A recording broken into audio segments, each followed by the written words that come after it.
What if the main character of Law & Order isn't a cop or a lawyer? It's the system. Today, we're unpacking 13 clues the show keeps dropping that flip the whole series on its head. From how media hype shapes outcomes to how wealth tilts the scales off screen, we'll show you the moves that turn justice into stagecraft. Stick around and watch each reveal click into place like a procedural puzzle you were never meant to solve.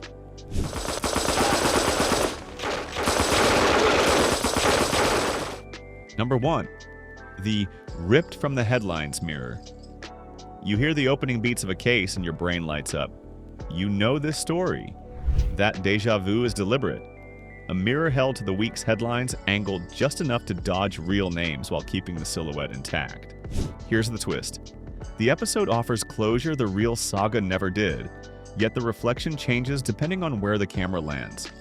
1 hour folds donor conception ethics into a tidy consent dispute. Another distills private club abuses into a single gatekeeper's downfall. A celebrity scandal arc trims PR wars, NDAS, and civil suits into a clean charge sheet. The mirror isn't flattery, it's a stress test, which begs a louder question. Whose politics aim the glass? I appreciate your coming in, but it wasn't necessary to bring a lawyer. Number 2. The critique of law and order. Politics. You think the courtroom is neutral ground. The series keeps whispering it's a campaign stage. Every hearing doubles as a press hit, every closing argument as voter outreach. Watch how cases warp when a mayor's office calls, a donor leans in, or a tabloid splashes a headline. DAs chase winnable charges, cops protect next year's budget, judges adjust to the news cycle. Analyses note how charging tweaks, venue swaps, and podium moments are survival tactics more than legal strategy. Here's the payoff. Justice language cloaks governance games. Politics sits as the quiet co-counsel at every table. And when politics runs the room, the real protagonist steps forward. Who gets reassigned to a TRC is not a matter of public record. She doesn't have to answer you. Quick pause before we dive into the next hidden meaning. If you're enjoying this breakdown, make sure to hit that subscribe button right now. We've got even deeper Law and Order theories. Trust me, you don't want to miss what's next. Number 3, the system as the main character. Characters rotate, but the machine stays. That's the tell. Detectives exit, ADAS trade offices, and yet the cadence never slips. You recognize the arraignment rhythm, the intake monologue, the same corridor where deals begin and die. The city sounds the same because the process conducts the music. Here's the twist. Continuity lives in procedure. Chain of custody checklists, evidence lockers, bureau turf wars that decide who leads the raid. Media theory calls this an institution as character. Critics point to ritual as the backbone. Crossovers work because everyone speaks the system's language. You learn to watch patterns, not personalities. Wins and losses read as ecosystem reflexes. And nothing exposes those reflexes like the deal that ends most cases. Were you suddenly sorry that you had taken advantage of a girl you knew was retarded? Objection! Number 4. The moral compromise of the plea bargain. The twist that ends more cases than a jury, the deal. 1 meeting, 2 offers, and the gavel never sees daylight. Pleas promise certainty but trade truth for speed. Did justice happen, or did paperwork happen? You see messy trials vanish. Testimony risks and evidentiary gaps get folded into numbers. Victims speak at allocution yet don't always feel seen. Defendants cap their exposure but lose the chance to contest the story itself. Real-world estimates put plea resolutions near the whole pie, and the show mirrors that rhythm. Critics say it frames compromise as competence. When the deal lands, the system looks efficient and you feel closure. Efficiency has a cost, especially for those the system claims to treat equally. Nor did I ever try to purchase any book. And the testimony we heard from Alan Bressler that you did? Number 5. The illusion of colorblind justice. The dialogue says fairness, the outcomes say context. On-screen stops look routine and hearings sound neutral, but the hinge is bias you don't see. Who gets stopped, who gets believed, who can pay for time. You notice arcs where a black witness gets side-eyed credibility while a white professional is deemed reliable. Where charging escalates for one team but diverts for another. Where media sympathy tracks the photo, wardrobe, diction. The script rarely lectures, yet patterns repeat like a drum line. Research on disparate stops, prosecution rates, and sentencing gaps. Backs that rhythm without naming it. That restraint is commentary. Colorblind language can hide color-coded outcomes. And when race is muted, class quietly finishes the job. Next time you want to talk to him, you better bring a subpoena or a warrant. Number 6, the unseen power of wealth and class. Watch who gets a PR team before they get a lawyer. The spin lands first.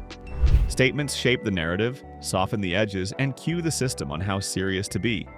That's the quiet tell. Money bends the arc without leaving fingerprints. Private clubs stall warrants behind member-only rules. Donor databases signal who not to anger.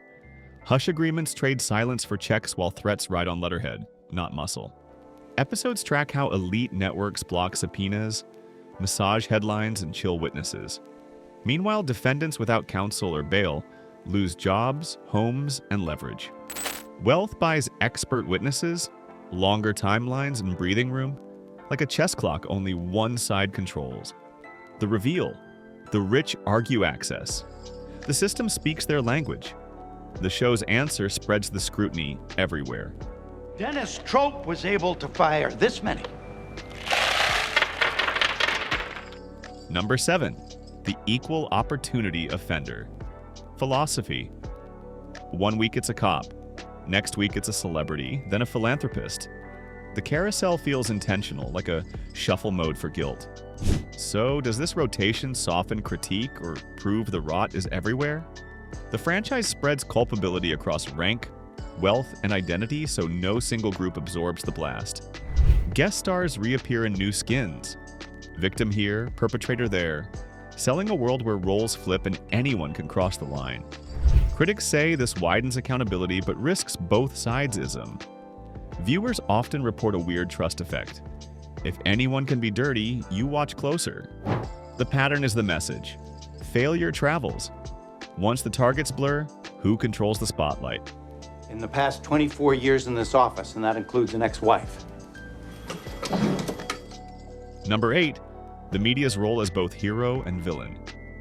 Cameras bring witnesses forward and poison the jury pool.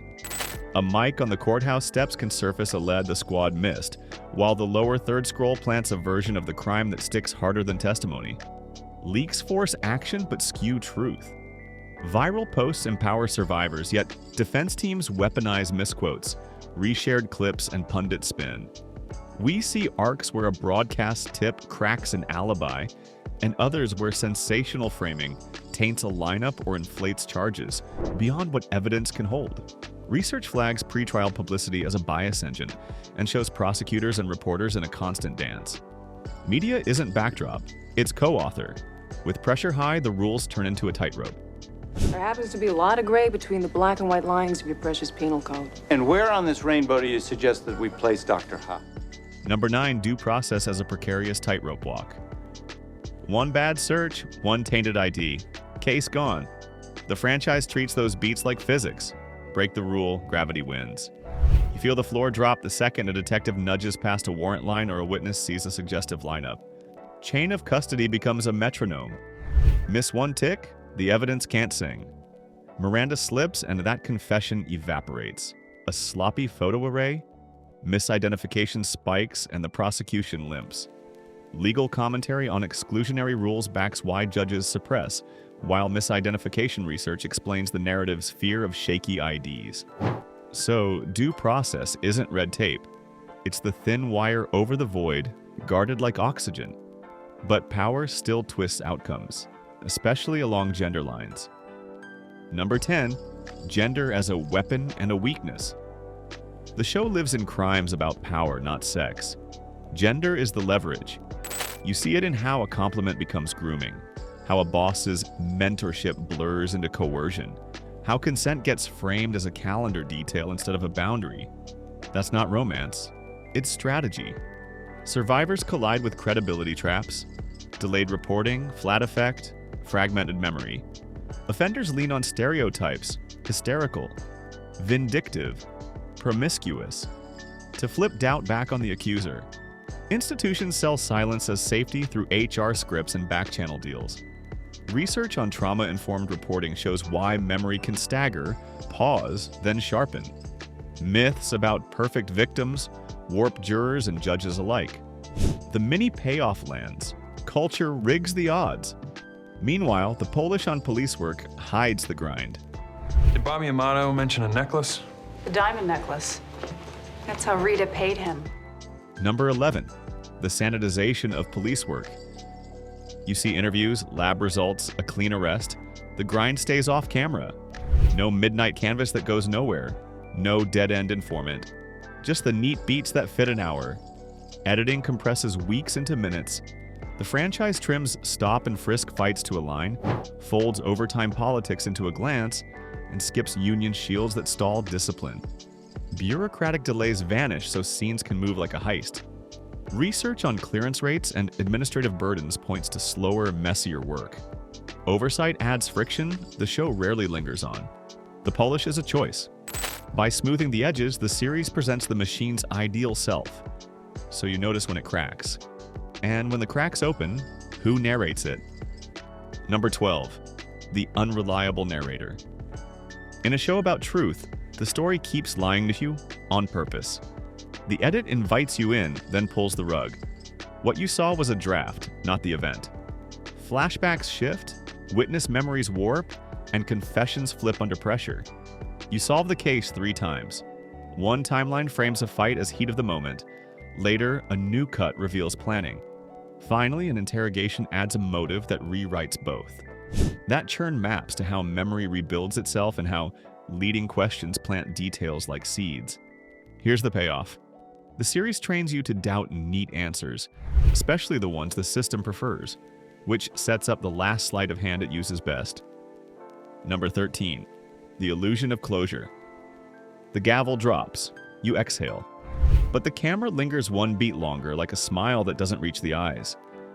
Verdicts end episodes, not consequences. Trauma keeps going. Appeals crawl.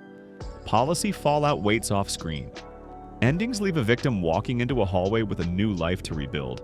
An institution untouched by exposure or a plea that seals a record without naming what actually happened. The neat bow is craft, not cure. Critics argue procedural closure offers emotional relief while implying stasis, like a screensaver for a system that resists updates. Here's the twist. The relief was the trick. The hanging threads are the message. Justice was the pitch. Diagnosis was the product. Law and Order sells verdicts but reveals a machine. Politics, power, procedure, arguing with itself in every scene. Once you see the gears, you can't unsee them. The show hands you resolution, then lets the system keep moving like an assembly line that never stops. In the 70s, he carried a briefcase and a calculator, and he sold real estate in Florida. If this shifted how you watch, hit that subscribe button and drop a comment with the clue that tipped it for you. I want to hear your red. Next time the gavel hits, ask yourself a simple question. Did justice happen, or did the machine just perform well today? Because the difference is the point, and the point changes how you watch.